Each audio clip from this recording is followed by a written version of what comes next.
同生新婚夜我拉陌生男人进洞房，我不仅不觉得害臊，反而觉得这是应该的。当一世他被渣男哄骗，以为遇到了真爱，没想到结婚当天被渣男绿了，利用他父亲的关系弄到回城名额。回到城里后，渣男勾结父亲的养女害死了自己的爸爸，还把他打成了重伤，恨他不能早点死，特意制造了火灾，想活活烧死他。临终前看到不顾一切冲进来救自己的陆明哲，最后和自己双葬身火海，他才知道他这一生错的有多离谱。恭喜你重生！哪里？我重生了，还有系统，那我岂不是开挂般的存在了？童子给渣男贱女送一套呲花套餐，小烧烤给他们安排上。收到收到。这大男的怎么会着火？张芳芳捡起烧成破布的衣服就往身上照，她刚想喊救命，却被李瑞德一把堵住了嘴。别喊，你想害死我吗？要是被人家看见我们两个干了这种事，咱俩都死定了。快叫人救火，我不想死。我出去喊人，你别出来。参加婚礼的村民看到后院起火，赶忙跑去救火，看见跑出来的李瑞德。李瑞德没想到大家来得这么快，他赶忙蹲下身遮挡自己，他吓得一阵阵发抖。那个，我烧火，衣服被火烧了。李瑞德的话音刚落，张芳芳就跑出门，一头扑在李瑞德的怀里，他被烧破的衣服根本遮挡不住自己。李同志，救救我！本来想救火的村民一片哗然，大家愣在原地，不敢相信自己的眼睛。李瑞德吃了苍蝇的表情，愤恨的小声说：“不是让你别出来吗？我再不出来就要被烧死了。”大家都愣着干什么？救火啊！叶小小刚走过来，一眼看到李瑞德和张芳芳，强逼着自己溢出一抹水。你们竟然耍流氓！我不活了！叶小小的一句话，大家如同醍醐灌醒般惊诧。李瑞德和张芳芳在柴房里耍流氓，碰巧柴房烧着了。他今天结婚了，怎么能做出这种事？各位乡亲们，他们臭不要脸，他们耍流氓，我的命怎么这么苦？结婚当天在柴火垛和别的女人耍流氓，真没想到李知青是这样的人。我看张知青也不是好东西，我呸，还知青呢？小小，我刚才喝醉了，我把张芳芳当成你了，你原谅我，我是真心稀罕你的。是张芳芳勾引我的，我没勾引他，是李同志骗我。他说和叶小小在一起是因为叶小小的爸爸有关系，能搞到回城名额，是他硬拖我来柴房的。这个时候，渣男渣女手拉手，谁不先咬谁是狗。小叶同志，你和李同志刚领证，这女人要是离了婚，可就嫁不出去了。对，离婚就嫁不出去了，不然就算了吧，女人就要认命。村长，您和镇里登记处的同志说说，把我们的结婚证作废了吧。70年代的结婚证就是一张纸，都是手写的。这孩子咋说话呢？结婚证能说废就废吗？那个啥，女孩子离婚的确不好，要不然让李同志给你认个错，写个保证书，以后不得再犯。这说的是人话吗？大家都看见他耍流氓劈腿，还让你原谅他？你不了解这个年代。在这个年代，女人离婚就像是犯下了十恶不赦的罪过，不管是在村里还是在城市里，能被邻居们的唾沫星子淹死，被人戳断脊梁骨。村长，那结婚证上的名字写错了，能改不？名字写错了，当然能改啊！明天我开封介绍信，你去找结婚登记处的同志，把名字改过来。你们俩谁的名字写错了？在这个年代写错名字是常有的事。这个年代大部分的人只上过扫盲班，认识的字实在不多。新郎的名字写错了，没写错啊，我当时看了。新郎的名字是陆明哲。叶小小的话一出口，在场的人一片哗然。陆明哲在城里工作，前2天才回村探亲，大家都不约而同地看向陆明哲。这娃子是不是被气傻了？陆明哲和李瑞德根本不是一个人啊！陆同志，你有媳妇吗？我没媳妇。那你想不想要一个媳妇？你点个头，吃不了亏，上不了当，就能解决终身大事。错过这村，可就没这店了。陆明哲的脑子里像是被雷劈了，用了30秒才理解叶小小说的话。他保证这辈子没见过这么大胆的女孩。结婚当晚，一言不合就换新郎。还没等陆明哲反应过来，陆明哲的老娘急忙跑上前，连声说道：“点头，我儿子点头。叶同志，你可不能反悔。”天知道他家有多穷，砸锅卖铁给老大娶了媳妇，借钱拉一屁股饥荒才给老二娶了媳妇。就因为再也凑不出老3的彩礼钱，媒婆都不进他家门。为老3娶不上媳妇的事，张秀萍愁的头发都白。这样的好事怎么能错过？妈，你胡说什么？我什么都没答应。你读书读拧了吧？白给的媳妇还不要？这事儿我做主了，我家老3同意了。村长的表情僵在脸上，这辈子没办过这种事。这不行吧？村长大叔，你要逼我嫁给流氓吗？我要是嫁给流氓，我宁愿死，我撞死算了。我的心肝肉啊，这怎么能把好人往死里逼呢？村长一脸无语，如果不答应就是不给小姑娘活路，这锅他可背不起。罢了，我现在就开介绍信和证明信，说名字写错了，你们拿着去登记处改名字。李瑞德和张芳芳耍流氓，男女作风不正，把他们关到村支部办公室，明天一早把他们送到镇派出所。叶小小，你没良心，你不是人，你水性杨花。比起你来我差远了。既然你这么喜欢张芳芳，我成全你们，祝你们在监狱里百年好合。李瑞德好悬吐血，他和张芳芳结婚可搞不到回城的指标，可能还要蹲监狱。叶同志，今天的事你处理的不够冷静，这是一辈子的事，哪能说换人就换人？我去和村长说清楚。咋地？你嫌弃我？不是，我没嫌弃你，结婚是一辈子的事儿，你这么做太草率了。我这次回村探亲，只能待2天，后天就要走了。关键是他娶媳妇是要打报告，要上级批准的，他不能私自娶媳妇。而且他眼睁睁的看着叶小小那么爱李瑞德，他只怕叶小小一时冲动。你怎么知道不幸福？试试呗。这还能试试？叶小小把油灯吹了，瞬间屋里就黑了。你怎么把灯灭了？这以后你就说不清了。叶小小拉着陆明哲的手，像是有一股强大的电流从他的手指间传导到他的全身，直击他的心脏。他赶忙收回自己的手。别这样，那个，我出去透透气。你先睡吧。陆明哲说完一溜烟就跑了出去。他是不是眼瞎哥？这么漂亮的媳妇都不要？这个年代的人把感情都放在心里，不会轻易说出来的。你跑出来干什么？你想被全村男人看是不是？要不是张芳芳跑出来，以他今天的计划，有可能蒙混过关的。柴房着火了，我不跑出来，我就被烧死了。我安全了，肯定会叫人救火，到时候不就能悄悄摸摸把你救出来了吗？蠢女人，你坏了我的好事，现在我们2个人都要被抓去蹲监狱了，你高兴了是不是？我不想坐牢，李瑞德，我可是你女人，当初你是怎么和我说的？你说你搞到回城的指标，回城之后就想办法把我接回去。我这不正想办法吗？你有什么办法？你承认是你勾引我的，这样我就无辜了，我不会被判刑。你说啥？你让我承认是我勾引你的，那我不就要坐牢了吗？我成了贱女人，骚货，我这辈子就毁了。你不这么说，咱俩都要被关起来。你这么说，至少我没事。我想办法把叶小小劝回来，回城后好好工作赚钱。你最多也就是关3年，3年之后我亲自去大牢门口接你，回来我就和叶小小离婚娶你，我赚的所有的钱都给你。他说的也有道理，他肯定是爱我的，不然怎么会结婚当天和我睡也不和叶小小睡？如果我们2个人都被关到大牢里，那我就一点希望都没有了。现在我只要在大牢里吃3年苦，3年之后李瑞德接我回家，李瑞德和叶小小的一切都是我的，用3年的牢狱之灾换自己一辈子享福也算值得。窗外猛然传出男人的冷笑声，吓得李瑞德和张芳芳一个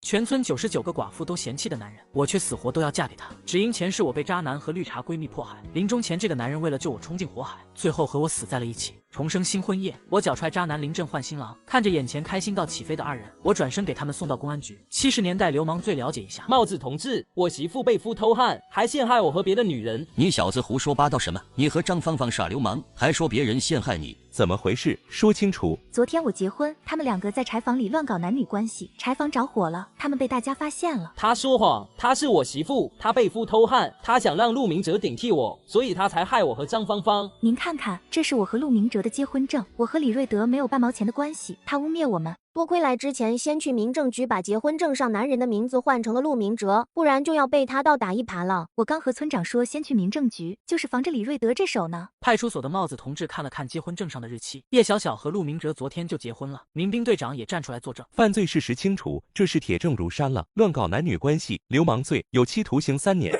李瑞德傻眼的看着眼前的一幕，他死都不愿意面对这一切。叶小小看着张芳芳和李瑞德这2个人绝望的眼神。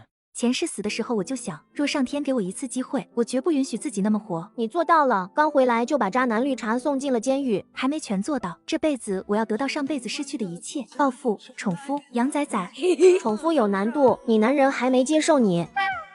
大家难得到镇上来，都来了，都溜达溜达吧。你看看有啥需要买的，尽管说。不用，我啥都不缺。他的透视眼看穿，陆明哲穿的衬衣衣领和袖口因为磨损严重，自己缝了1块布。叶小小故意落在后面，从自己不多的积蓄里抽3块2毛钱，给陆明哲买了一件衬衣。叶小小算了一下自己的钱，又买了些日用品。陆明哲家缺的东西实在是太多了，他只能先买一点。看来得抓紧赚钱了，陆明哲家缺的东西太多了。是啊，你只有快点赚钱，系统才能升级。陆明哲看着叶小小拎着东西，有些郁闷了。你不是说不缺东西吗？怎么自己买了？这些是给我小姑子和婆婆买的，当然不能用你的钱了。这怎么能花你的钱呢？你们知青也没啥钱。我的钱还够用的。你买了什么？我好饿。我买了大饼酱肉，这钱你拿着。我家穷，家里缺什么，你需要什么就自己买，别告诉我娘，是我给你的钱。叶小小的唇角勾着笑，陆明哲这就护着她了。这20块钱和这些票你带着，你在城里工作，这些用得着。我回去就差不多该发工资了，这些你都留着，我回去和领导请示汇报，我想办法把你接到城里，咱俩再处理婚姻关系的事。你和我结婚了，拿不到回城指标了。明哲，叶同志该走了。我和明哲给你们带好吃的了。三嫂子有啥好吃的？是大饼酱肉。哇，你三哥没舍得吃，给你们留着呢。陆明哲听见叶小小的这句话，他的心像是被柔软的手轻轻的抚摸了一下。看来刚才小小说吃不了，是故意想让我吃几口肉。妈，你也吃啊，镇上合作社做的酱肉可香了。我这才吃了晌午饭，不了呢，你们吃，你们吃。陆明哲又卷好2套，递给2个妹妹。4凤和5凤刚要伸手接，就看到张秀萍朝他们瞪了一眼，2个人齐刷刷的把手又缩了回去。我们也不饿，我们也才吃了晌午饭。你们2个不懂事的，跟你三嫂子抢什么？你们三嫂子是要给咱们家生儿子的人，她要多吃肉才有营养养孩子，还不知道她能不能怀上呢。仔细咱家的肉喂了狗。切，说的什么混账话！你嫂子不嫌咱家穷，肯嫁到咱家，咱们可不能没良心。以后吃饭都挤着你嫂子和小六子吃，你们2个少吃点。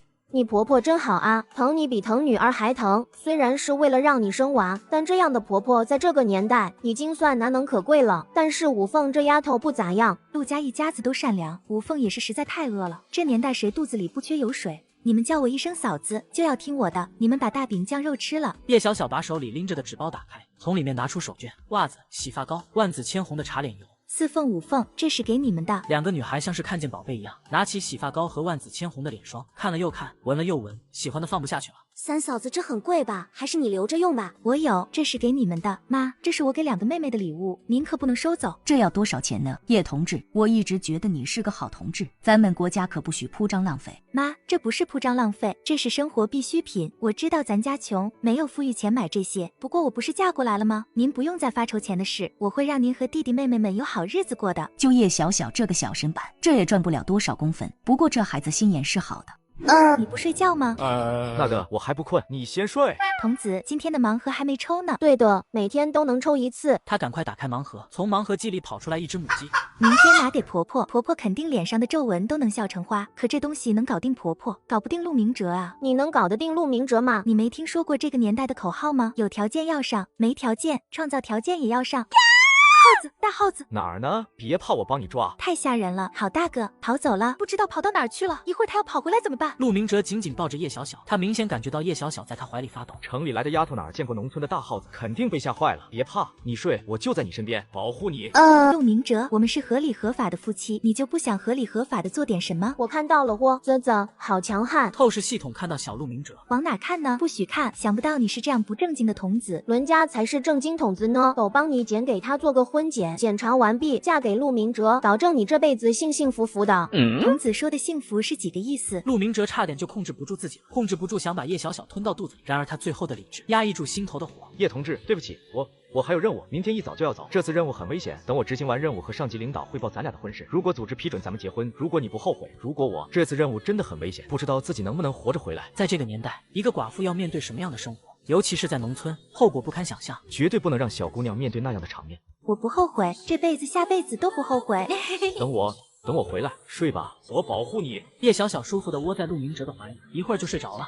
小小，陆明哲走了，你快醒醒！叶小小迷迷糊糊地坐起来，在桌子上看到一封信，这封信并不是写给他的，而是一封证明信。陆明哲在信里详细地说明了他们结婚的原因和结婚的过程，并且保证自己和叶小小没有夫妻之实。叶小小的眼泪顺着脸颊滚落。陆明哲在临走前安排好自己的所有事，就怕自己牺牲了，怕别人误会他没了清白，耽误他嫁人。不管是上辈子还是这辈子，陆明哲都默默地宠她，呵护她。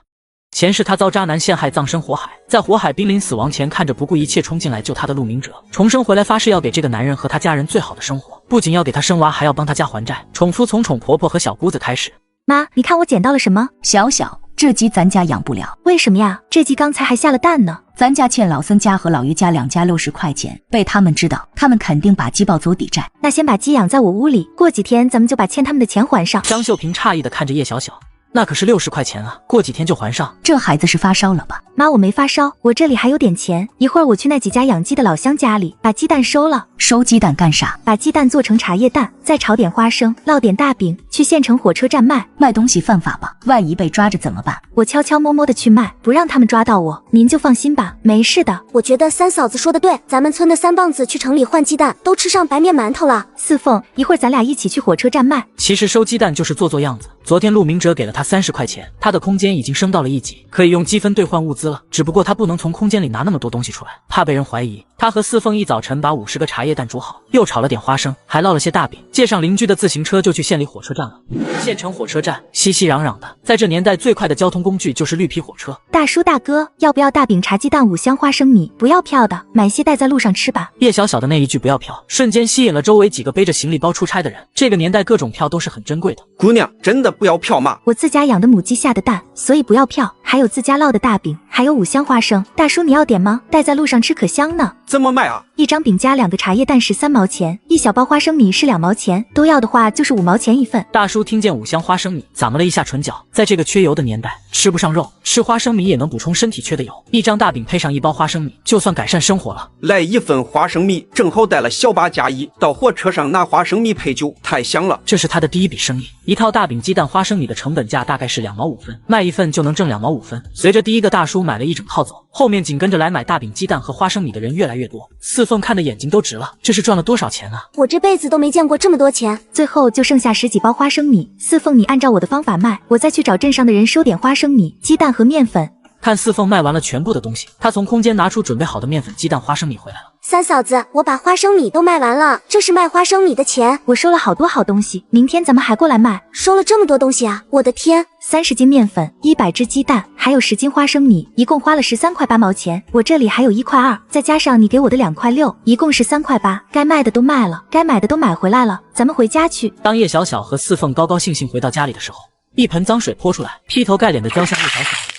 滚出去！贱货，别脏了我家的地！叶小小完全没防备，有人泼她水，还好她闪得快。我呸！脏女人滚！五凤，你发什么疯？你怎么和三嫂子说话呢？你知道个傻子！你闭嘴！她就是一个贱货，根本不配嫁给三哥。你快给三嫂子道歉！我不道歉，她就是个贱货！贱货！我家倒了8辈子霉，娶了这种女人进门。五凤的声音很大，瞬间把邻居们都招来了。在这个娱乐活动极度匮乏的年代，看热闹是人们最喜闻乐见的娱乐活动。五凤这是怎么了？早晨走的时候还好好的，现在和疯了一样。你没听他骂我是脏女人、贱货吗？肯定有人嚼我的舌根子了。在这个年代的村里，唾沫能淹死人，哪家的女孩搞对象亲个小嘴，都能被村里的长舌妇说不检点，作风不正，能把人逼到跳河上吊。谁和你说了什么？说还用别人说什么吗？全村都传遍了。李瑞德为啥娶你的当天晚上不要你？李瑞德就是嫌你脏，不然他宁可要张芳芳都不要你。谁放着自己新娶的媳妇而不要别的女人？肯定是你脏了。村里人都传遍了，你和二流子有一腿。我勒个去，这谎话编的也有人信。二流子连狗都嫌，竟然编你和二流子有一腿。造谣还管逻辑性和真实性啊？怎么难听怎么说呗。既然要泼脏水，肯定要泼最脏的水。那你的意思是说，你哥不如李瑞德，李瑞德嫌我脏，你哥不嫌我脏，和我结了婚，还和我睡了2天。五凤的脸很抽了一下，被叶小小噎得说不出话来，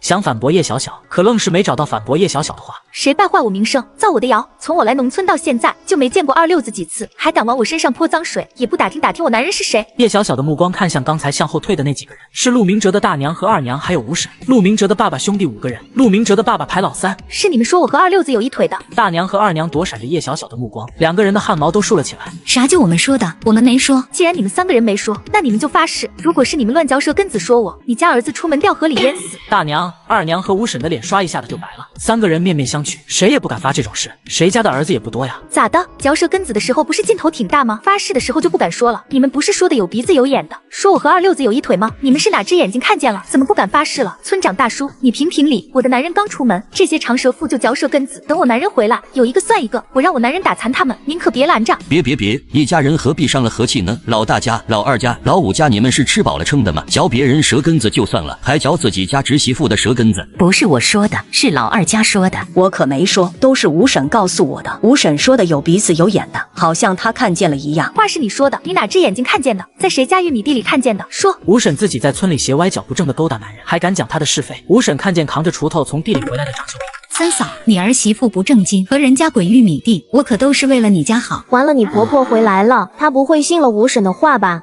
这个女人第8次把隔壁老王拖进玉米地，从玉米地出来后，她还不满意，转身就回去到处说看见别人家儿媳妇和街溜子钻玉米。你和谁滚过玉米地？说，不然老娘今天打死你！我和谁都没滚过，吴婶和隔壁王二叔滚过玉米地。好好看，好劲爆！原来吴婶和隔壁老王有一腿，看到了吧？根本不用我出手，我婆婆就摆平这些渣渣了。咱们看好戏就成。我没有，二溜子，你胡说八道，你冤枉人！那天你们2个人在玉米地里滚，我撞见了，王二叔还拿谁看我？那这些还在我家呢。我听二六子说，他和叶小小在玉米地里滚过。二六子说，就是因为他把这事儿告诉李瑞德了，所以李瑞德才不要叶小小的。杀人了！杀人了！救命啊！你这个是非精，平时就张家长李家短的嚼舌根，今天嚼到我儿媳妇身上了。我儿媳妇是踩了你脚，还是掐了你肾？你往她身上泼脏水。他三婶，这事你可得好好想想。这苍蝇不叮无缝的蛋。张秀平回手一巴掌狠狠抽在大娘的脸上，一口唾沫啐在大娘的身上。滚你的苍蝇不叮无缝的蛋！苍蝇要叮也叮你家儿媳妇，我儿媳妇清清白白的，我儿子早就验过了。四凤，你去把那块白布拿出来给大家看看。四凤听到张秀平的吩咐，她赶忙跑进屋，把张秀平放到箱底儿的那块白布拿出来交给张秀平。张秀平把白布打开给所有人看，都睁开你们的狗眼，看看我儿媳妇有没有让二流子占过便宜。以后你们这些长舌妇再往俺家儿媳妇身上泼脏水，别怪俺的锄头不认人。这块白布绝对是铁证，真的能证明叶小小嫁给陆明哲的时候还是清白。你胡说八道！我让你丫个呸的诬陷我打死你！你个臭娘们，你敢给老子戴绿帽子，老子打死你！村民们追到五叔家门口，跳着脚的看热闹。二六子趁乱一瘸一拐逃走了。原本二六子想留下那只鞋，哪天讹王二叔一顿酒钱，但今天事出突然，他为了转移大家的视线，就把这件事丢出来。你拿个盆干啥？地上的水咋回事？就是吴婶和我说，三嫂子和别的男人滚过玉米地，我就……张秀平一巴掌抽在武凤的脸上。我怎么生了你这个混账玩意儿？别人败坏你家，你跟着往自己家泼脏水，你的脑袋生来是干嘛的？是用来凑身高的吗？武凤哭得一把鼻涕一把眼泪。娘，我不敢了，都是吴婶挑拨的，我再也不听她的话了。啧，好狠啊！这可是自己亲闺女啊，真下得去手啊！他是聪明人，今天武凤给我委屈受了，他把该打的打了，给我一个交代。张秀平把里子面子都给我了，我怎么都要给他一个面子。就这么放过武凤了？看看他长记性吗？要是不长的话，下次出手的就是我了。再敢让我知道你帮着外人欺负你嫂子，就不是打一顿的事儿了。去给你三嫂子赔礼道歉。武凤虽然从他心里知道自己错了，但让他给叶小小赔礼道歉，他丢不起这个脸。还想挨抽是吧？快给三嫂子道歉！三嫂子，我对不起你，你原谅我吧。他咬着后槽牙说出口，今天的事他知道自己错了，但他心里窝着的火，这笔账记在叶小小身上了。咱们是一家人，有事儿你可以直接问我。咱妈说的对，咱们全家人心拧成一股绳，咱们才有好日子过。看看三嫂子给你带了什么，你和四凤都有份儿。张秀平帮他出了这口气，他怎么都要给张秀平一个面子。他从口袋里拿出2条红色绸子的皮筋，递给武凤和四凤。在这个年代，这都是有钱人家才舍得给孩子买的。这可真好看，这个只有村长家的闺女才有。不对，你咋有这么多钱的？是不是我三哥偷着给你钱了？我靠，武凤人品不好，小肚鸡肠的，还是四凤好。在这年代，小姑子和嫂子的相处模式就是这样，小姑子没事儿就鸡蛋里挑石头，而且以制服自己家嫂子为荣，出门还拿这个炫耀，这是拿今天挣的钱买的。妈，我和三嫂子在火车站把大饼、鸡蛋、花生米全都卖出去了。叶小小把钱交给张秀平，还是我儿媳妇能干，我家娶了金凤凰啊。小小，这个钱妈不要，赚的钱就放在你那。妈，咱们赚这么多钱，是不是犯错误？这样不好吧？是不好，这鸡蛋你别吃了，我和你姐吃。妈，我不是这个意思。那你是几个意思？以后想吃好的喝好的，就把你的嘴巴闭严了。我是真没想到你嫂子这么能干，几个鸡蛋、面粉。从他手里能赚这么多钱。妈，明天咱能赚得更多。这些面粉、鸡蛋和花生米都卖出去的话，咱们明天大概能赚20块钱。武凤的眼睛睁得大大的，20块钱，他们在村里1年赚的工资都换不到100块钱。那可好，那咱以后就有好日子过了。今天还没抽盲盒呢。叶小小打开盲盒，从里面出来一套银针。你别小瞧这套银针，这套银针指哪儿打哪儿，可厉害着呢。指哪儿打哪儿，我让他扎谁就扎谁吗？对。叶小小把银针收起来，今天拆盲盒的东西还不错，至少是个像样的东西。第2天一早，叶小小和四凤背起柳条筐，蹬着3棒子的自行车去县城。叶小小和四凤分头行动，2个人各自站在火车站的两边卖。叶小小卖货的速度比四凤快，他让四凤做收尾工作，他背着空柳条筐假装去收东西。他们回到村的时候已经快下午，他们下午还得下地去赚工分。叶小小今天买了猪头肉，一家子风卷残云的吃完就去地里干活了。张秀平还嘱咐武凤和小六子一定不能出去说。姐妹俩第一次不穿内衣干农活就被人盯上了，而盯上他们的竟也是女人。这2个人不是别人，就是吴婶的女儿。昨天吴婶和老王钻玉米地被公开，回家挨揍到天亮。2个女儿神一般的脑回路认定是叶小小的错，今天看见叶小小过来就准备贴脸开打。你瞅啥？瞅你咋的？呸！你啐谁呢？我啐狗呢。他看见叶小小和四凤就生气。昨天因为叶小小的事儿，二六子把他妈妈和王二叔的事抖落出来，他爸打了他妈1天，差点把他妈打死，眼睁睁的看着自己的家就要4分5裂。要不是叶小小，我家怎么会出这种事？他抄起手里的锄头，朝着叶小小狠狠打下去。四凤看到二丫打叶小小，他急忙跑过来，二丫的姐姐大丫也跑过来，4个人打成了。扎张大丫和二丫的腿窝。两个人都被自己跪懵了，怎么会忽然腿窝感觉到像是被什么扎了？怎么会跪在地上？咋地？还没过年就给我跪下拜年了？我可没压岁钱给。大丫、二丫气急败坏的从地上爬起来，抡起锄头就砍叶小小的后背。然而他们刚迈了一步，两个人的腿窝又像是被什么东西扎到，狠狠的一疼，两个人又扑通跪到地上。新社会可不兴行这么大的礼，都平身吧。虽说你们那个妈不咋地，不过你们好好做人，我们也不会歧视你们。大丫、二丫恨得差点吐出一口老血。叶小小又提他们的妈。王婶的儿子王大勇走过来，朝着大丫和二丫啐了一口。我呸！有什么样的娘，就有什么样的闺女。叶小小，他们两个刚才拿锄头砍你，我帮你作证，咱们去告诉村长。带班，有人！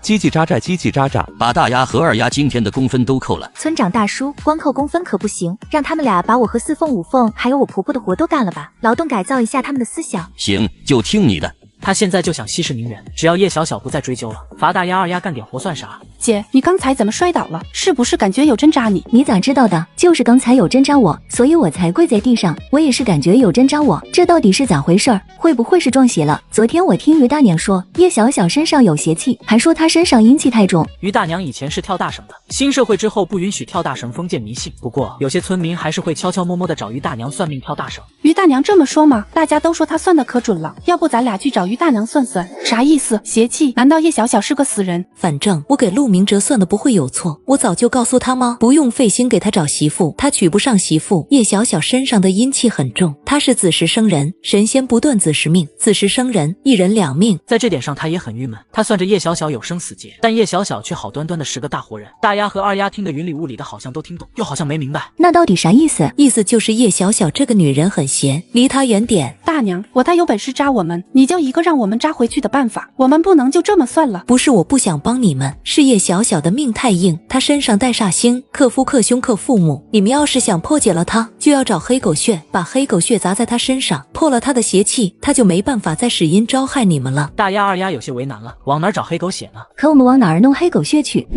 二溜子，你欠我家的？啥就我欠你家的？要不是你说出我娘和隔壁王二叔的事，我娘能被打吗？我爹会把我们丢在家里不管吗？二溜子，这笔账我全家都要跟你算。等我爸回来，他肯定来打你，打死你。咋的？还不许别人实话实说了？有本事让你妈别做见不得人的事。信不信我爹回来揍你？你们两个人找我，是不是有事儿？有事儿就直说。有事儿，你给我们弄条小黑狗，我们要黑狗血。你们要黑狗血干啥？要啥你管不着，给我们弄来，不然我爹回来肯定去打死你。成，不就是条小黑狗吗？我去给你们弄。不知道这两个丫头要做什么哟？妈，这20块钱你拿着，把咱家的债清了。这怎么能要你的钱呢？你好不容易赚的。我觉得咱还是先把债清了的好，债不清你也舍不得用钱。您瞧瞧家里过的，这是啥日子？张秀萍听着叶小小的话，眸子里浮出一层水雾。叶小小这么说，就是真的把他们当成一家人了。行，妈听你的，先把债清了，这20块钱先还老孙家的了。再有2天就能把老于家的钱清了，以后咱家无债一身轻。说完话，一家子就坐下吃剩下的鸡蛋。张秀萍没吃，把自己的鸡蛋揣进口袋里，说是肚子还不饿，等饿了再吃。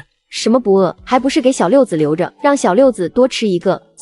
五凤太计较了，他妈又没把他的那份给弟弟，是把自己的那份留下来给自己。五凤这都计较啊？每个孩子都希望父母疼，都希望成为父母偏爱的那个。我能理解五凤的想法，不过这样做确实有些不对。看到五凤，就想起上辈子的自己。二溜子，你弄来小黑狗了吗？到底干啥用？你不说，我可不给你。你想不想和叶小小滚玉米地？我堂哥走了，他刚结婚就守活寡。二溜子听到大丫的话，叶小小可是水灵灵的城里姑娘，这样的女孩谁看着不嘴馋？是啊，你有啥好主意？我去找于大娘看过，于大娘说叶小小的身上有邪气，得用黑狗血泼叶小小，才能把邪气冲走，这样叶小小就没本事害我们了。等我拿黑狗血把他镇住，你就把他拖到玉米地里，你想干啥不就啥吗？你打算什么时候搞他？叶小小和四凤每天早起就蹬自行车出村儿，不知道他们出村去干啥。明天一早我们就埋伏在村口呢，等他们蹬着自行车过来，我们就用黑狗血泼他。我和二丫帮你把四凤打晕了，你把叶小小掳进玉米地。行，这事儿要成了，哥哥请你吃肉。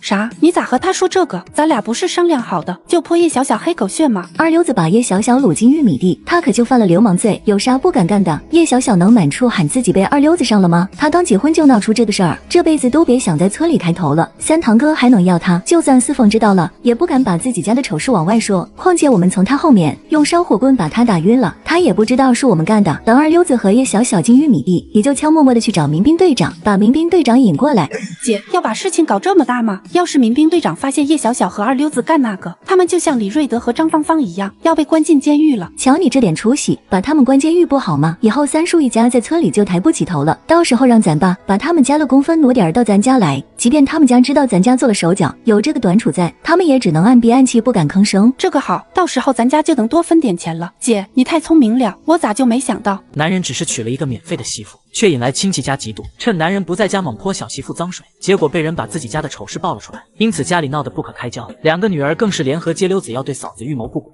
一会叶小小和四凤摔倒后，也就泼黑狗血。知道了，姐。大丫二丫在前面设置了路障，一会儿自行车骑到了位置，他们把绳子一拉，你和四凤就要摔倒了，怎么办？要不拿针扎他们吧？不急，先看他们表演，还有没有什么合适的道具给我用？小爱拿出曼陀罗花粉给叶小小，这有什么用？曼陀罗花粉能让人产生幻觉，这可是好东西，正好需要。叶小小骑到了位置，随着绳子呼的一下被拉直了。叶小小提前做好了准备，不过自行车加上四凤和柳条框的重量实在是太重了，他没撑住自行车，自行车倒在地上，他只把四凤扶住了。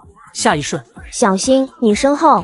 叶小小猛然回头，就看见二丫端着一碗不知道什么东西朝着他泼过来，他的头一低，二丫泼过来的东西从他的头顶上飞过，洒溅到了地上。炸二丫，大丫的昏迷穴。大丫看到妹妹失手了，她抄起烧火棍就从叶小小和四凤的身后冲过来，想打晕他们两个。然而她刚跑出来2步，就感觉到自己后脖梗被什么东西刺到了，她抬手想摸脖子，人已经昏倒了。叶小小释放出曼陀罗花粉，洒在二溜子脸上。躲在树后面观察形势的二溜子猛然感觉到什么东西扑到他的脸上，闻起来还香扑扑的。他用力吸了几口气，他的眼神像是飞过无数的金星，脚下也跟着轻飘飘了。他用力的想着自己该干啥了。按照计划，二丫泼完黑狗血，打晕叶小小，我就把叶小小拽进玉米地。他睁大眼睛仔细的看，就看见地上躺着的2个女人，中了曼陀罗花粉的二溜子嘴上捣鼓着。大丫二丫得手了。他一把拉起大丫的手臂，把大丫拖进玉米地里。三嫂子，咋回事？二溜子怎么把大丫拖进玉米地了？还没等他想明白，叶小小就在耳边说道：“二溜子没安好心，你先把自行车骑走，到前面的路上等我，免得被人看见咱们柳条框里的东西。”行，我把车骑到前面的路上。三嫂子，你呢？出了这么大的事儿，我去叫民兵队长来，你快走。四凤听话的骑着自行车先走，按照叶小小的吩咐到那条路上等他。叶小小见四凤走了，他转头看向玉米地，冷笑了一声。现在他才算把整个大戏看全了。原来大丫、二丫和二流子安的是这种坏心。既然你们不忍，就别怪我不义。这辈子重生回来，什么都吃，就是不吃亏。他往村里跑，一边跑着一边叫民兵队长。大龙哥，叽叽喳喳，叽叽喳喳。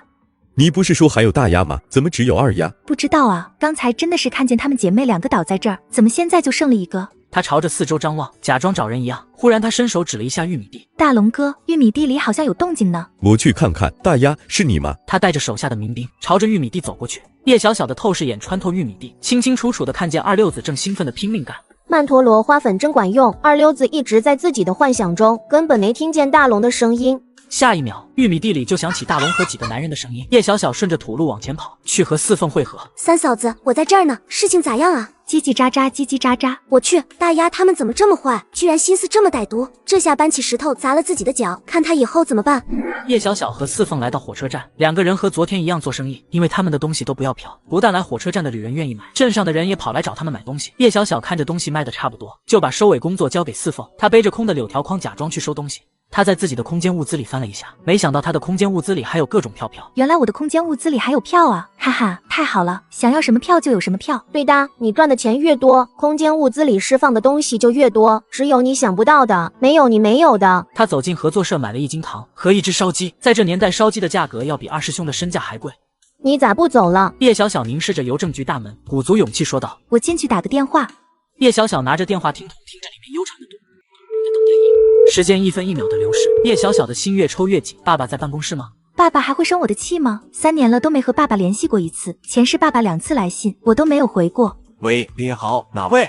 他用牙咬了一下自己的唇，强撑着不让自己的声音异常。自从他的身后缓缓发出：“爸。”小小是你吗？爸。哎，爸爸在，真的是你，真的是你。叶小小的眸子红红的，眼里全是眼泪。原来爸爸不是恨他，而是不敢相信他竟然给他打电话。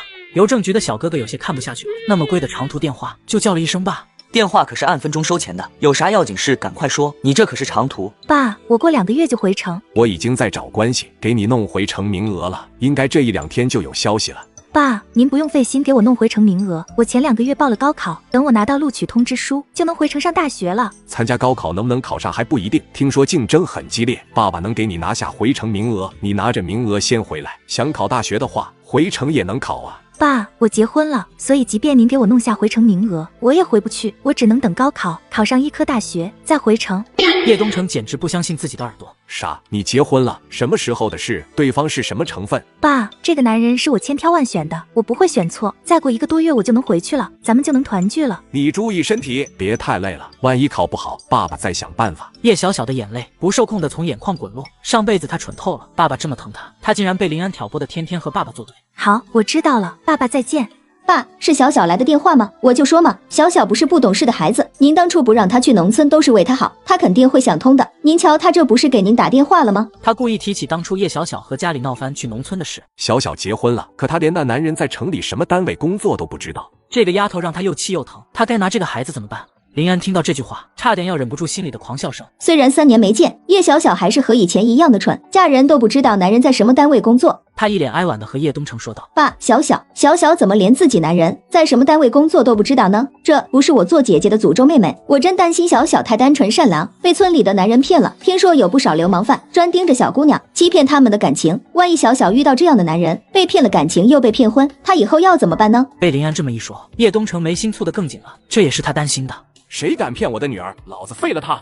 实在是太生气了，他的手不受控的按在自己的腹部，有一颗子弹在他的肚子里。当初在战场上医疗条件有限，没办法做大手术把子弹取出来，这颗子弹就这么一直跟着他。等回到城里的时候，又因为时间太长了，子弹和内脏粘连在一起，错过了取出来的最佳时间。当时医生怕给他取子弹造成大出血，就建议他不要取子弹了。可这颗子弹时不时的会疼，所以一生气他就有一个习惯动作，按在自己的伤口上。爸，您伤口又疼了吧？我还是觉得您应该做个手术，把子弹取出来，一劳永逸。这么多年了，就这样吧。以前的医疗条件不好，现在我们的医学发展了，我觉得做这个手术是有把握的。而且您总被这个子弹折磨，我不忍心看着您疼。他说着眸子一红，眼里竟泛出眼泪。爸爸知道你孝顺，我都一把年纪了，还能再活多少年？不用为我操这个心了，就是以后小小你要多照顾小小。爸，您放心，我是姐姐，我肯定会照顾弟弟妹妹们。他要参加高考了，希望他能考中吧，那就能回城了。叶小小想通过高考回城，呵呵，做梦吧。我靠，二溜子，大丫你们在耍流氓！来人啊，有人耍流氓啊！80年代流氓罪有多严重？一个忍不住就是关进西北大监狱3年，而这个村里7天里却出了3件这种事，并且一家里面就有2个人犯了流氓罪。先是母亲和隔壁老王钻玉米地被曝光，后是女儿和街溜子玉米地里被抓现行。一时间这家人已经登上村里头版头条，武术不光头顶绿油油，家里玉米地里更是一片绿油油。老陆，你可回来了，这件事儿该咋整？村长，我没脸见人了，我这几两股都快让人戳断了，这到底是咋回事啊？明明拽走的人是叶小小，怎么变成大丫了呢？明明算计的是叶小小，该被二溜子拖进玉米地的也是叶小小，怎么就成了自己和二溜子滚了玉米地？这以后自己还怎么嫁人？而且流氓罪是要判刑的。上级大丫把母亲偷情被曝光的账算在了嫂子头上，联合二溜子想对嫂子预谋不轨，没成想嫂子段位更高一些，直接硬控后反杀，还喊来了民兵队长。队长来的时候，俩人在玉米地里飞修的好不快活，一家子没安好心的，最后搬起石头直接把自己的脚砸骨折。那个我合计了一个办法，这法子还能给你家把脸面挽回一点，你要是听着中，咱就这么办。村长，啥办法？您快说。就说他俩是自由恋爱，你家也早同意他俩结婚，就是一直没公布这件事。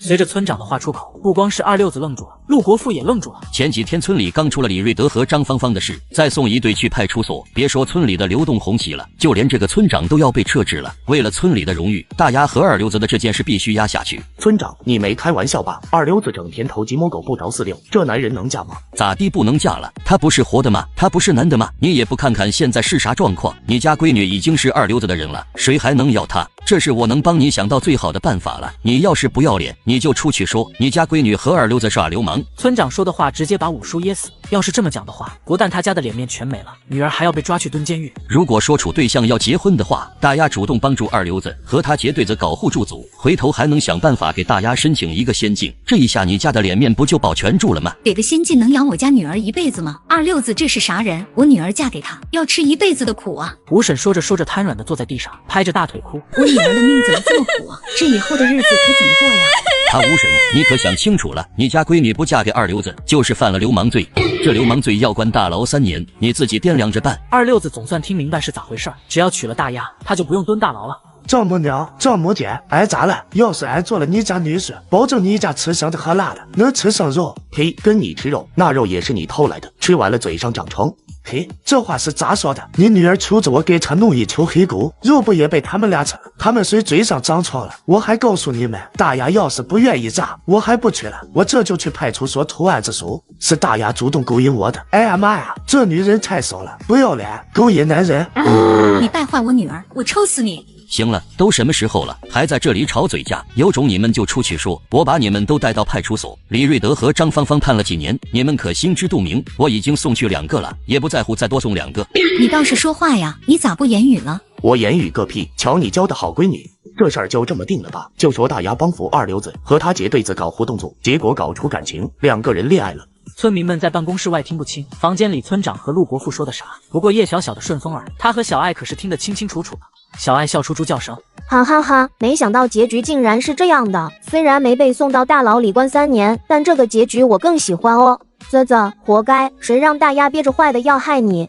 那个啥，我宣布可是根据我们调查的情况，大丫和二流子不是耍流氓，他俩是恋爱。大丫暗中做好事，帮扶二流子和他结对子搞互助组，2个人才产生感情的。不过虽然是恋爱，也是做的过分了，咱们可不提倡这个，你们小年轻的可不许学啊。他俩的婚事明天就办，大家有钱出钱，有力出力，帮着把二流子的那间破房子收拾收拾。人群里发出一阵阵的起哄声。看来五叔家也是被逼着没招了，把大丫嫁给二流子。大丫这孩子虽然小心眼，平时爱欺负人，不过嫁给二流子还是委屈他了。妈，你也不用太同情他们，叽叽喳喳，叽叽喳喳，事情就是这样。我呸！让他们坏肠子，恶有恶报。不对呀，他们没用黑狗血泼到你们，没拿生火棍子打到你们，他们俩怎么晕倒了？妈，这人还真能自己昏倒。人做了坏事太紧张了，有可能把自己的心脏病勾出来，一下子就昏过去了。他用医学领域专业知识解释，反正张秀萍也想不到其他的合理解释了。不，还能这样啊？所以就是说嘛，人不能做缺德事，老天爷长眼了。小小、四凤，你俩和我说的事，可不能再和其他人说了，这事儿就烂在咱们娘儿仨肚子里。妈，这是为啥呀？大丫和二丫也知道咋回事啊，我们不说他们也指定会说的呀。大丫二丫他们敢和外人说吗？难不成他们和别人说泼你们黑狗血，找二流子祸害你们？那他们这个罪过可就又高了几级，处分不说，妥妥的被送进西北大监狱里关上几年。只要他们没疯，他们就会把嘴巴闭得严严的，一个字都不敢说。妈，我都是为了咱家，我都是为了给您报仇，我不想嫁给二溜子，嫁给他，我这辈子就毁了。妈，你救救我！你现在不嫁他还能咋办？你已经被他毁了，就算你不嫁他，啥样的人能要你？俗话说得好，君子报仇10年不晚，这个仇咱们早晚要报。对，这个仇早晚要报了。他自己媳妇不检点，他可以关起门自己抽媳妇，但这种事是绝不能被外人知道的。就因为叶小小，他家的丑事儿都被抖了出去，他这张老脸被全村的人按在地上摩擦，这辈子他在村里都抬不起头了。可是吗？我怎么报仇呢？嫁了二溜子我就毁了，我还能干啥？嫁了二溜子，你不过就是嫁人了，你不幸福。叶小小凭啥幸福？俗话说得好，不怕贼偷，就怕贼惦记。咱们不能饶了他，盯着他们一家。爸妈，早晨我们把叶小小和四凤的自行车绊倒的时候，他们自行车后衣架上绑着的柳条框好像特别的重，我还看见有1颗鸡蛋滚了出来，他们的柳条框里装着的是鸡蛋。鸡蛋？一柳条框子的鸡蛋吗？他家没养鸡，哪来的鸡蛋？我听村口于二娘说，她这几天都看见叶小小和四凤骑着自行车出村儿，他们驮着1柳条框的鸡蛋去干啥？他们该不会去镇上做生意吧？把鸡蛋拿到镇子上卖了。这些日子他们家可添置了不少东西呢，连小六子都有新鞋穿了。他们投机倒把，就是犯错误，只要举报他们，他们就要被关进大牢。吴婶一家4口面面相觑，4个人的脸上闪过五光十色的表情。他们终于找到报复叶小小和张秀萍的办法，只要抓到叶小小和四凤做生意的证据就行了。妈，我们明天一早就去村口等着他们，肯定能抓到他们。明天你姐姐进洞房，让他们进牢房，不然的话我这口气咽不下去。男人娶了个不要钱的媳妇，小姨子却在新房里嚎叫。一说原因，丈母娘难辞其咎。二丫，你居然偷我家东西！我没偷，是俺娘让我来拿的。俺娘说她嫁个闺女，1分彩礼钱都没有，拿脸盆架和脸盆就当彩礼钱了，算是便宜你了。啥？还想收彩礼钱？你特么的也不看看你姐姐那杯碗烂了的货色，还想要彩礼？你骂我姐，你骂我全家，我回家告诉我爸妈去。上集说到大丫陷害叶小小不成，反将自己现身二六子，为保全家族脸面没办法，只能转天结婚。没成想婚礼当天，吴婶又出幺蛾子，面对家徒都没有四壁的二六子家，他竟要求二丫偷点嫁妆回来。无奈二丫看了看这耗子进来都得哭着走出去的屋子，只能把村民凑钱给姐姐买的脸盆手巾偷走。二六子知道后却不干了。二丫刚想扯一个理由跑，你别想跑，你偷我家东西，村长这事儿你管不管？你爹妈也是，就算没彩礼，也不能拿大丫结婚的东西吧？二溜子这东西他也没偷走，明天我在喇叭里全村通报批评二丫，还有你丈母娘和丈母爹的错误想法。我不管，这媳妇儿我不要了，婚礼也没办完，这婚不结了，反正我也玩过了。大丫坐在屋里捂着脸哭，要是二溜子不要他被退回家，他爸妈也不会要他。这个时候大丫在他面前没有半点地位，在这个年代，一个不干净的女人，即便再穷的人家都不会要。不得不说，二溜子虽然一无是处，但搅局的本事第一。他从空间里拿出一块糖，随手递给身边的小孩，让小孩去把五叔五婶叫来。不得不说，这一招杀人诛心被他玩明白了。五叔五婶坐在家里，等着二丫把脸盆架和脸盆、暖水壶偷回来。都是你教育的好闺女，干出这种事儿，彩礼没收到，明年他哥也该结婚了，咱家拿啥当彩礼钱？我告诉你，你这一年就算滚玉米地，也给我滚出200块钱，给大丫的大哥娶媳妇。五婶听着自己男人的话，气得眼睛都红了。你说的是人话吗？你是人吗？让自己媳妇出去滚玉米地挣钱？我不让你去，你不也和隔壁老王滚到玉米地了吗？与其白滚，不如挣点钱回来。五婶又被五叔翻旧账，其实他和老王滚到玉米地，是因为他俩是从小一起长大的青梅竹马。后来因为老王家给不起他家要的彩礼钱，所以他家就把她嫁给了老陆家。这个遗憾一直在他的心里，可人到中年总觉得自己有好多遗憾，不想带进棺材里，所以在玉米地里，老王看见他一个人锄地，就过来帮忙。年轻时的遗憾，年轻时的感情，在两个人的心里荡漾起来。可没想到，他俩做的是被二溜子撞见，老王就拿血砍二溜子。他就这么一次做了对不起五叔的事，而他男人现在要逼着他滚玉米地挣钱，这让他怎么忍？你不是男人，这日子没法过了，不过了，离婚。不过就不过，我离婚打光棍都不要你。你看着老王好，你跟他过去，让老王媳妇儿天天撕你。就在两个人打得不可开交的时候，小珠子推门跑进房间。五叔五婶，大丫姐姐出事了，二溜子说不要大丫姐姐了，让你们把她接回家。正打得热闹的五叔五婶猛然听到二溜子不要大丫了，两个人都停了手，急忙跑出门。不管怎么说，大丫嫁出去不能被人退回来，这要是被退回来，他家以后在整个村里都别想直起腰走路了。啊，你家闺女带走，这败家娘们儿我不要，这婚不结了。你特么的占了我闺女便宜，还敢退货？我也不是不要他闺女，他家把这破烂玩意儿扔给我，还让他闺女偷我家东西，好歹应该给点嫁妆吧。我也不多要，给50块钱嫁妆，这婚我继续结。吴婶走进院子，就听见二溜子要50块钱嫁妆，他眼睛一黑，腿软的瘫坐在地上。50块钱，他家赔了个闺女，还要再赔50块钱。哈哈，这戏真好看。最后闹来闹去，五叔家给了二溜子10块钱，这婚礼才继续办了下去。通过早上被五叔五婶在路上堵他们，没被抓到是因为叶小小有空间，这点小事肯定是不会被抓到的。但是怕村子里其他人起疑心，叶小小让四凤不要去了。从此以后就他一个人去火车站卖东西，他一个人去卖东西就方便多了。他从空间里又拿出了别的东西来卖，很快他的空间又升级了。升级了，快给我看看又有什么系统了。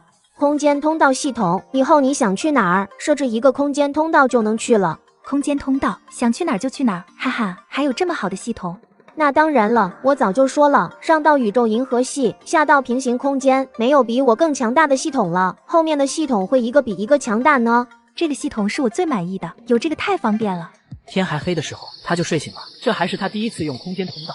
他背着柳条筐打开自行车，故意弄出一点动静，好让张秀萍知道他走了。他推着自行车走出院子，拐了一个弯，就让小爱给他设定空间通道。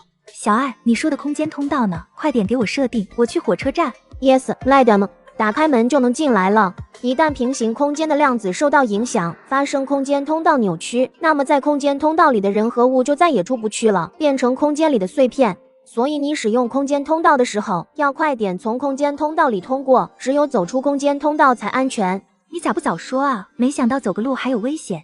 一般的情况下是不会造成量子排列扭曲，除非发生爆炸、子弹袭击或者地震、海啸、火山爆发等剧烈的空气震荡。那就好，听起来也不算太危险，至少在穷乡僻壤的地方没有战争。空间通道和真实的距离是按等比例缩放的，真实距离越长，空间通道的距离也就相对长。奶奶拿着爸爸的工资养二叔三叔家，母亲累吐血还在给奶奶和二婶洗裤衩。高考回城的孙女看着继母和瘦弱的弟弟，说什么也要替爸爸做主，要和奶奶分家。今天必须分家，凭啥拿我爸的工资养全家？凭啥所有的活都让我妈干？凭啥二婶和三婶也让我妈伺候？你个没规矩的小哒哒哒，他一个扫把星，让他干活是帮他洗身上的孽障。他进门就给我家生了个傻子，没把他扫地出门是叶家仁慈，他干多少活都活该。李慧英被婆婆说的眼泪顺着脸颊滚动。这么多年来，她在叶家忍辱负重，就是因为她生下一个傻儿子，都说是她害得叶家长房没有健康的子嗣。那按照奶奶的说法，很可能是叶家祖上没有积德，才害得长房没有健康的子嗣啊！你个小哒哒哒，你给我滚出去！我家没有你这种孙女，自己在农村偷着结婚，还舔着脸带着婆家的人回娘家，叶家的这张老脸都让你丢尽了。你出去别说是叶家的子孙，叶家丢不起这个脸。我在农村结婚怎么了？我按照国家的指示支援农村建设，组织上都批准我们结婚，你有什么权利拿结婚说事？难不成你比组织还位高权重？奶奶，你要实在觉得我丢人了，那咱们去找街道主任说说这个事，说说奶奶是如何瞧不起农村人的，怎么不同意我在农村结婚的。常金凤气得差点一口老血喷出来。那个年代思想有问题是要被帽子叔叔带走上托管班的。妈，您可别气坏了身子，咱家还指望着您当家做主呢。二婶唇角压抑不住的笑。叶小小激怒了常金凤，常金凤要把叶小小赶出家门。叶小小还想替他妈出头，还想让我交钱干活，做梦吧！常金凤一口气喘上来，他抡起拐棍就打叶小小。这时候叶东城回来了，他3步冲过去制止了母亲。隔着一世，叶小小终于看见爸爸，眼泪唰的一下就出来了。爸爸比他走的时候苍老了很多，原来一头黑发的爸爸现在花白了头发，40几岁的人苍老的像是60几岁的人。小小，你回来了。爸，我回来了。叶东城的眼睛更红了，他还以为这辈子再也听不到叶小小叫他爸爸了呢。回来就好，回来就好。我的儿可算回来了，可算有人给我做主了。人家娶个媳妇养儿子，伺候公婆，我家娶个媳妇生个傻儿子不说，还要饿死婆婆。天下还有这么歹毒的女人吗？我家倒了8辈子霉，娶了这种女人进门，还有这个小哒哒，天生的克父克母克全家。回来就气得我呀，差点把我送走了。叶东城被自己妈妈哭得猝不及防。那慧英哪里做的不对？您老多担待，她天天干那么多活，累了语气不好也是难免的。什么累了？语气不好？我白养你这么大，你娶了媳妇，不向着自己老娘，向着媳妇，这还有天理吗？我刚才说的是李慧英不给我饭吃，还要饿死我。那是不是有什么误会？慧英她怎么会不给您饭吃？家里的饭，家里的活都是她干的。大哥，咱妈说的是真的，不但不给咱妈饭吃，还不给我饭吃。不给我吃就算了，你说这怎么能不给老娘饭吃呢？我可不是挑拨是非的妯娌。大哥，你是知道的，我在这家里从来不多说少道。不过我觉得吧，这事儿也不能怪大嫂子，大嫂子大概是被小小逼的。他很委婉的把事情都推向叶小小。李慧英就是一个软柿子，如果没有叶小小给她撑腰，打死李慧英，李慧英也不敢炸刺。最好把叶小小赶出去，让叶东城和叶小小断绝关系，老死不相往来。小小，这关小小什么事？老叶，这事儿不怪小小，你要怪就怪我。孩子大老远的回来不容易，我这就给咱妈做饭去，都是我不好。他把事情往自己的身上揽，他现在算听出来了，严美英想要害叶小小，可叶小小今天是帮他出头。你继母真好啊，这个时候还帮你背锅，他把事情都揽在自己身上，以后他在叶家的日子就更难过了呀。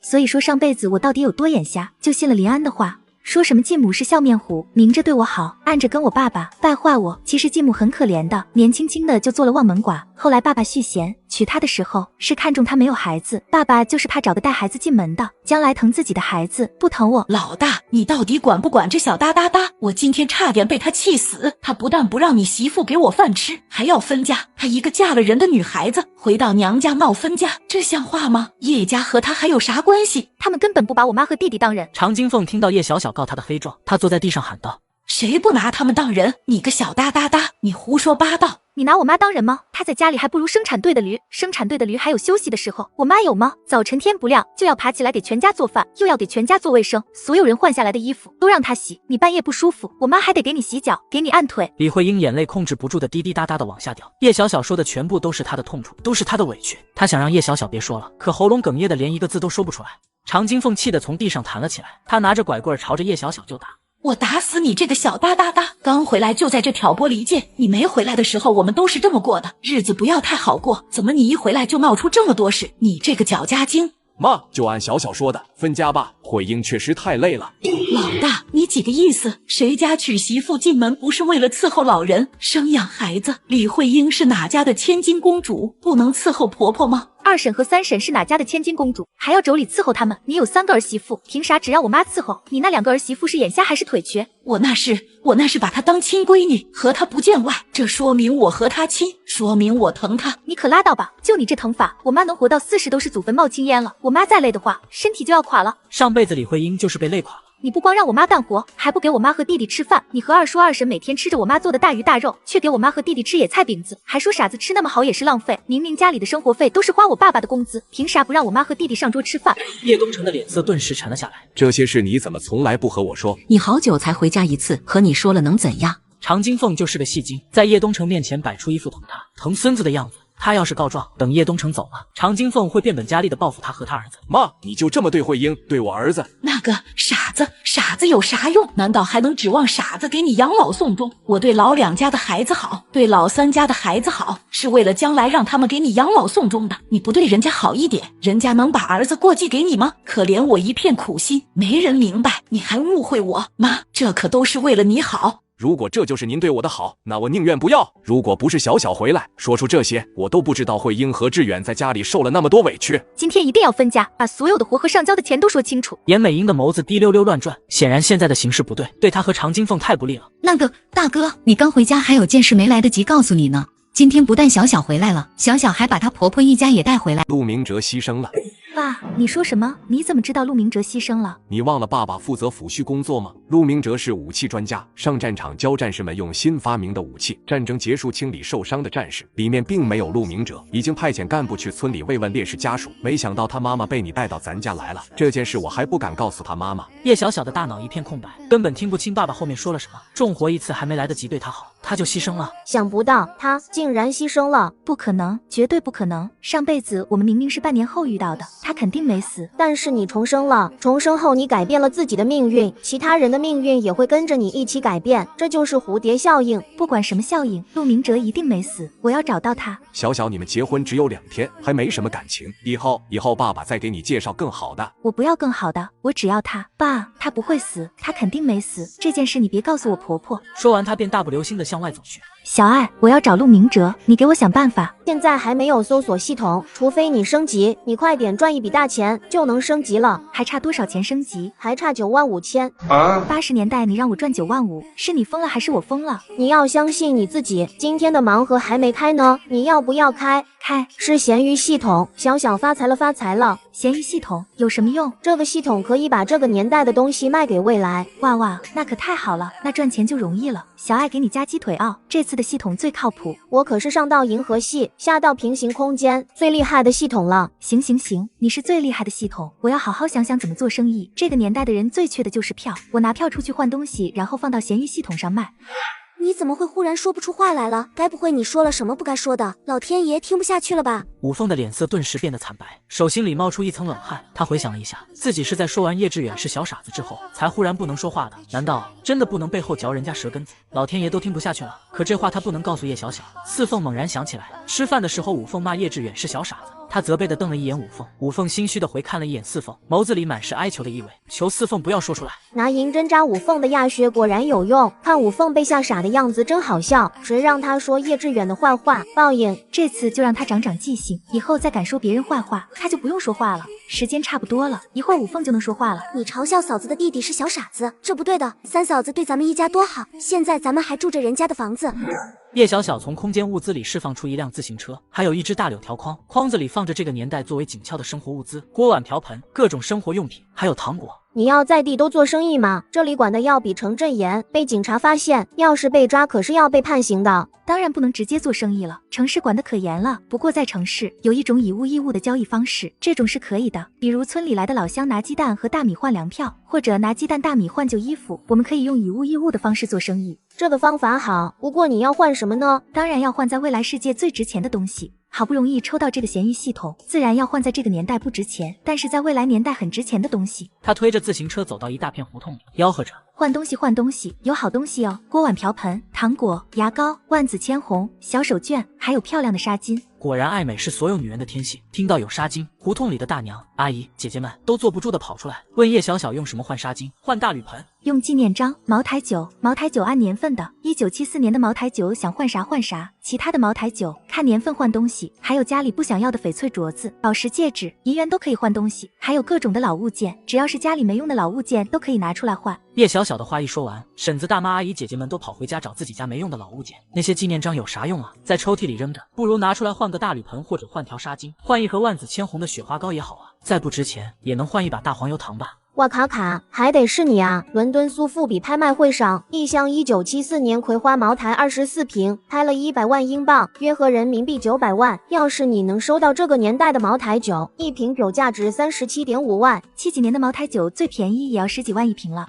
最值钱的还有银元，民国3年的袁大头天津铸造的，一枚价值980万。民国18年孙先生的银元价值72.6万。不过这2种银元都十分罕见，就算收不到这2种，收到其他的价值高银元，一枚也能卖到几万10几万。就在叶小小和小爱在空间里说话的时候，已经有婶子大妈拿着自己家没用的东西出来和她换了。小爱把换到的纪念章的照片发到闲鱼系统上，闲鱼系统给出的估价是5000块钱。这个大婶拿纪念章换了一个蒸锅，大婶眉开眼笑的抱着大蒸锅回家。这一个大蒸锅在合作社要卖7块钱呢，这一下子就省了7块钱了，啥概念了？这年代1斤肉才卖6毛钱，大嫂觉得自己赚翻了。小小的纪念章在家里的抽屉里装着，啥用都没有。附近的婶子大妈们看到大蒸锅被抱走，赶忙把自己找到的东西递给叶小小。叶小小一个个的看东西，小爱在空间里把照片发到闲鱼系统上估价，2个人配合默契，叶小小一会儿的功夫就收了10几个纪念章，换出去几条纱巾、几盒万紫千红雪花膏，还有几瓶头油。最想收的74年份的茅台酒还没看见，卖出去了，2个纪念章，成交价格一个5700块，一个3000块。叶小小看了看空间大屏幕上的资金余额，按照这样的速度，即便他一样东西赚不到10万块，有几天的时间也够10万块了。过几天就能升级找陆明哲了，真希望能快一点。看不见他，我的心放不下。想到陆明哲现在也许已经受了重伤，他的心尖都是疼的。二婶严美英来到卫生院找林安，林安意外的看到严美英，平时二婶绝不会来医院找他的。二婶，你怎么来医院找我了？有事吗？